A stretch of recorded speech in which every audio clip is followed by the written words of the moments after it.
Moses awakhuphuka. Wenze njani when God calls you to a higher place?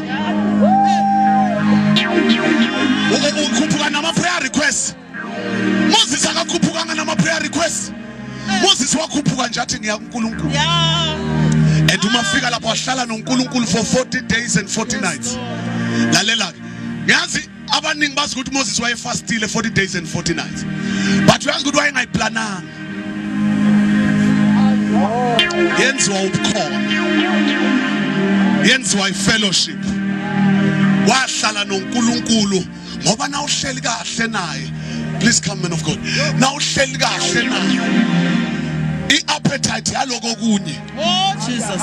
Iyaziphelela. Libala no Jesu. Oh, Yoke mhamboya koke yalukuku ukubilunge oba ilunge faneleya nabantu babone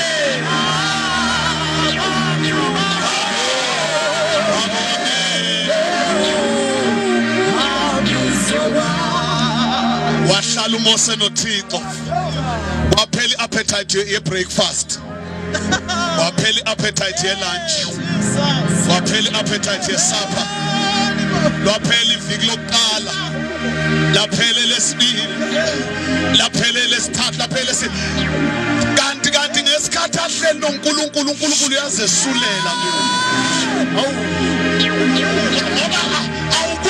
ukuhlala naye angazesulela. Hallelujah. Awukwazi ukuspend isikhathi naye angazesuleli. Kanti uNkulunkulu uyambika alethe bashata. Kanti uNkulunkulu uyambika ngenkazimulo ngeweight. Ngeweight. Ukhuphuke kalula njengomfanyana nje oholayo. But umehla wehla neweight. Bathi mabambheka bathi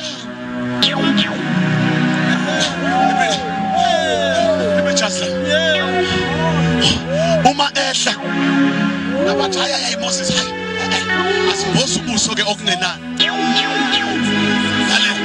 ngesikhathi bamboza ubuso.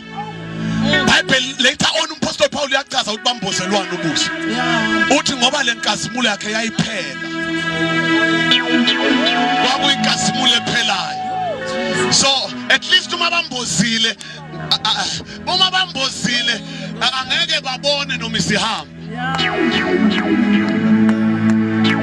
At least ngone imbozo ukuthi noma isisukile ngoba yephelayo bangabona.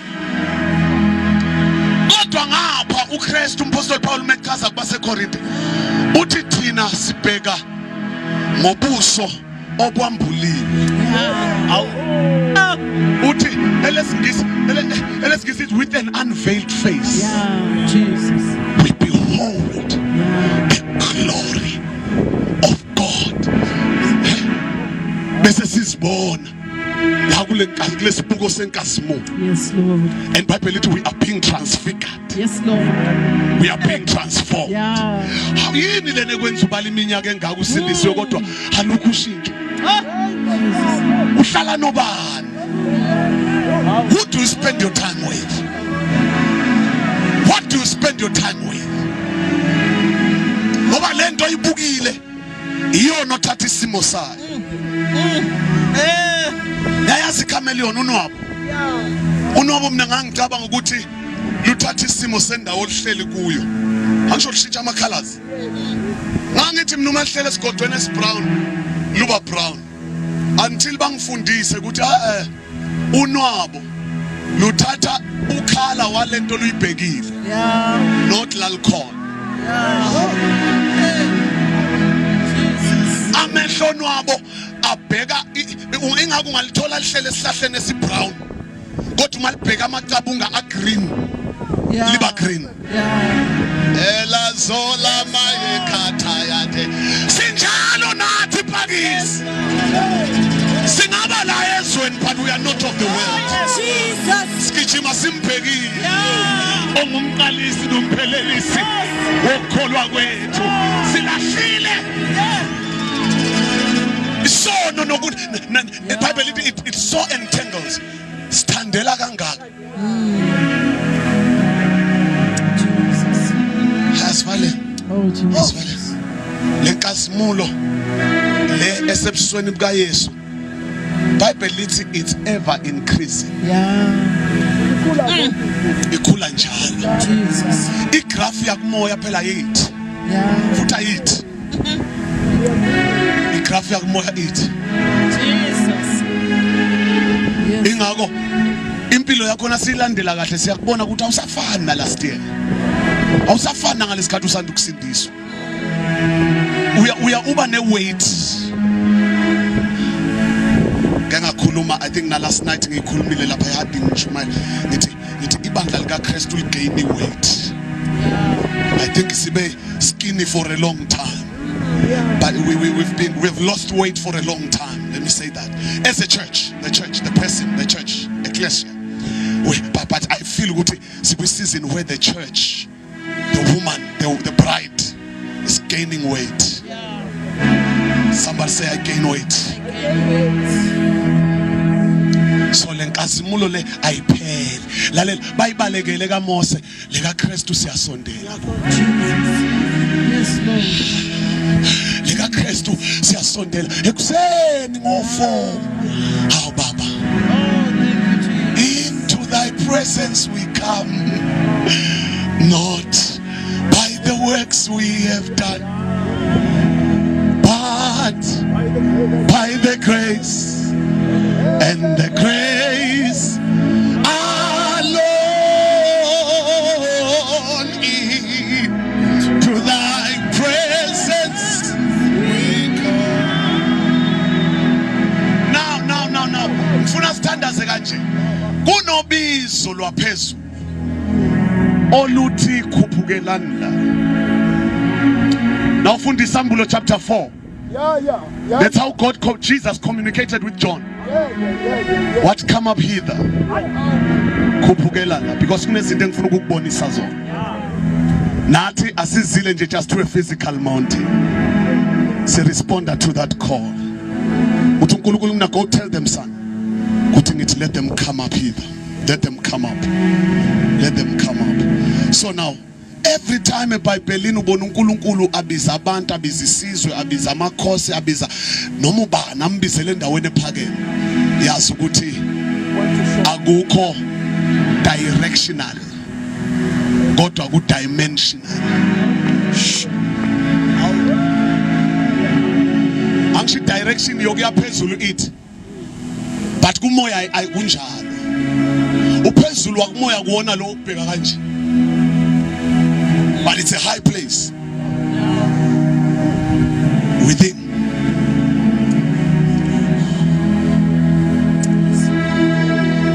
Mukhuluma ngentaba yendlu kaSimakade iqiniswe phi la? Isiqongo sayo.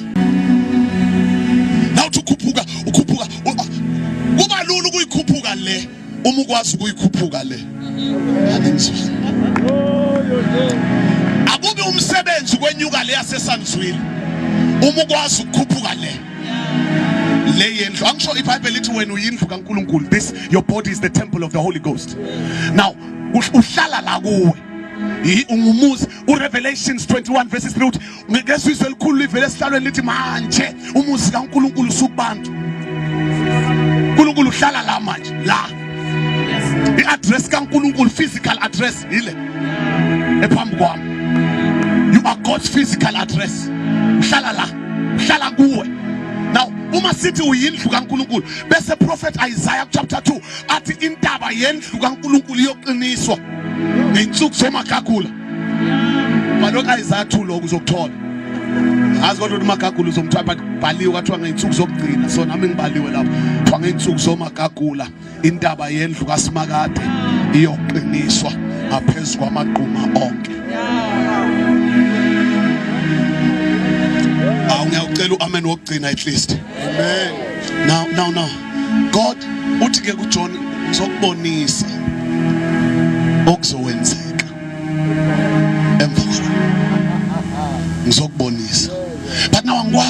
uyajabulisa ulapha, uyaxokozela ukhona, kunywa indaba ukhona, kuyahletshwa ukhona, kudutshwa ukhonza na udubile, usondwa befundisi na ukhona. Uthi uNkulunkulu cha uma usaxokozela uselapha kunezinto engengikwazi noma zingezakho, but angikwazi ukuzidalula lapha. Come up here. And uNkulunkulu la ukubizela to a place of openness, endaweni yokubhobokelana naye.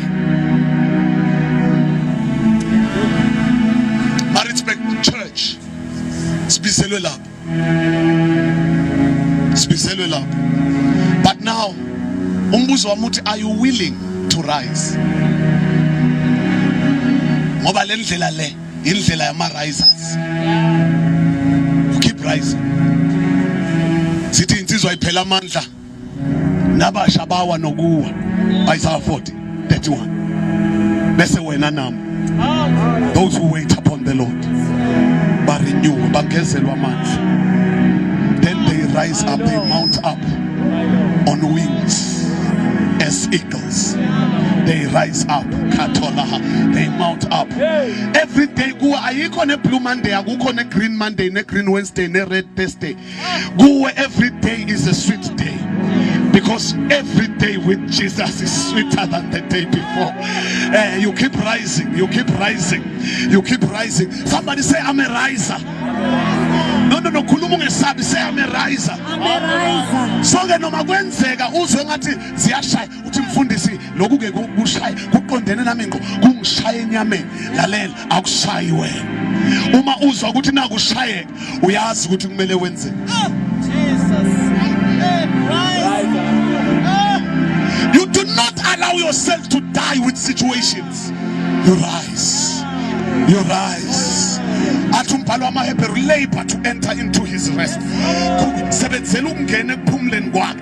You rise. You rise. Uma sehla kule ntaba bazalwane, ngiyazi enyameni sibukeka ngathi siyehla, but I'm telling you, go moya siyarise. We are going higher. Uma ngabe kunama promotions obomthembela wona uNkulunkulu emsebenzini ekhaya, kuma business, wherever, I declare in the name of Jesus, there is a rise. There is a rise. There is a rise. There is a rise. Is a possibility when men are cast down. Uma bantu beshayekile. I think it's Job 22, which Job 2:28, somewhere there, or Job 22:28.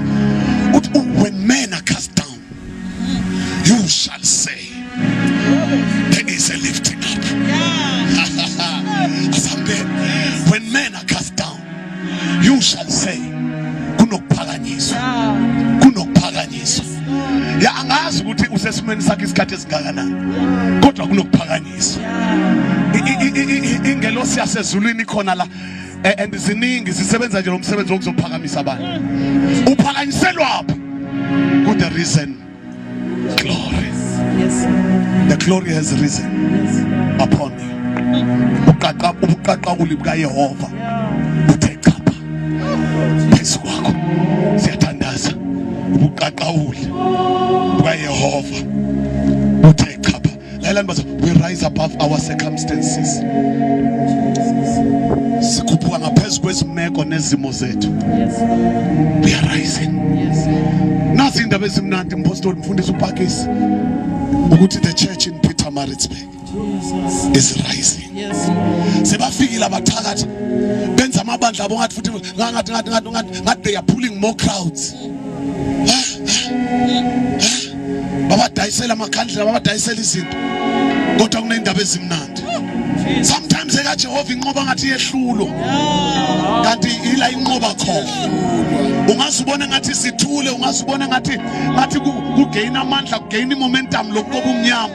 But I've got news for you. The church is rising. The church is rising. Bakhona indoda abangangelekelela bamemeze kanye nami bathi the church is rising. The church is rising. Come on bazalwane.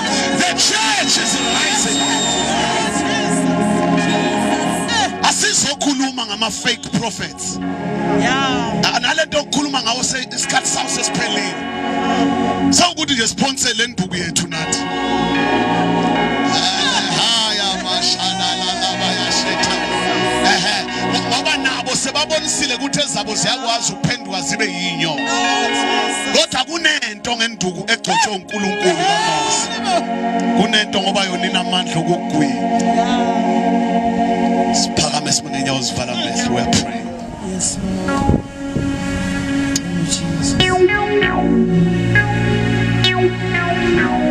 Uthi umprofeti Habakuki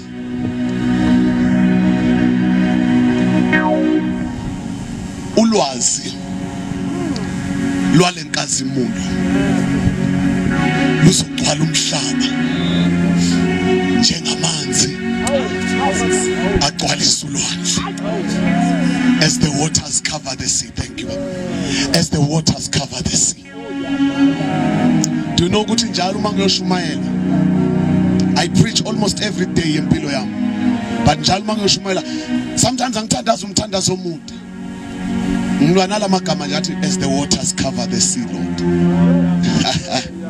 As the waters cover the sea. Njengamanzi agcwalisa ulwandle. As the waters cover the sea. As the waters cover the sea. As the waters cover the sea. Mayazeke inkazimulo yakho as the waters cover the sea. Ulwazi lwayo maligcwalisa umhlaba as the waters cover the sea. Hawu bazalwane silivumba likaThixo. We are the fragrance of Christ. We are the sweet aroma. Rise, shine, for your light has come, and the glory of the Lord has risen upon you. Muqedela lela verse lithi lapho ubumnyama obuthik bugcwalisa umhlaba. Khanya kwaSimakade, Simakade uzokhanya yena uyohlezi khanya nje phezu kwakho. When everyone akhala ngabo third wave nana ngiyacela singabe sisayikhuluma nathi nje leyo nto le ayisuko olimini lwethu. I confess abanikazi bayo thina siconfesse lokho esikwaziyo. Asikhulume izwi, asikhulume ukuphila, asikhulume inkazimulo, asikhulume lenkazimulo ethe khapha. Siyeke oso science bakhulume zemedicine, siyeke aboso politics bakhulume zepolitiki, nathi abezwi isikhulumiswe. Inkazimulo yakhe igcwele, igcwele amazulu.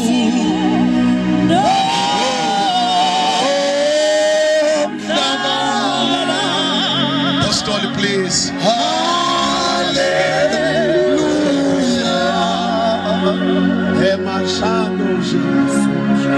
Awukwazi ke from this day. Awukwazi. Kune slogan engivame kusisho la ensukwini ngithi akusa ordinary. Awukwazi from this day ukuphinda ube ordinary. And awukwazi from this day ukuphila impilo ye defeat. Kakho umuntu onamandla okuchithela lakhe bandla. Jabula bandla. Ngoba uvikelwe ngonamandla. Zonke zakho ke izitha. Yazisuse iphitha. Yazisuse iphitha. Yazisuse iphitha. Yazisuse iphitha. Yazisuse iphitha. Kuphukelani la. Uyazisuse iphitha. Uyazithatha enqobeni from today. Awusanqotshwa wena. Okufuna ukunqoba wena kufuna kunqobe yena kuqala. Kulo ngakulo kunaye osezulu. uNkulunkulu akayimise le ndawo. More great things will be born out of it. Jesus. Nani bazalwane ningakhathala. Ningadingi imali ukuphukela kule ndawo. Kunamakhukhu ethula.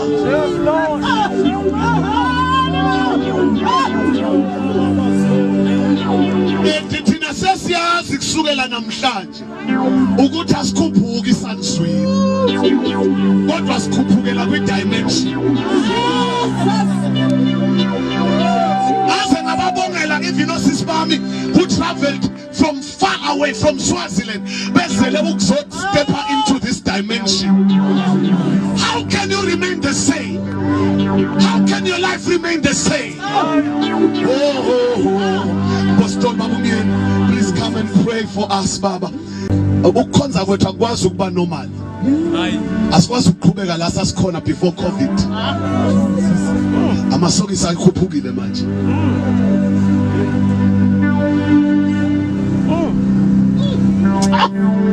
Ngiyamuzwa uJesu.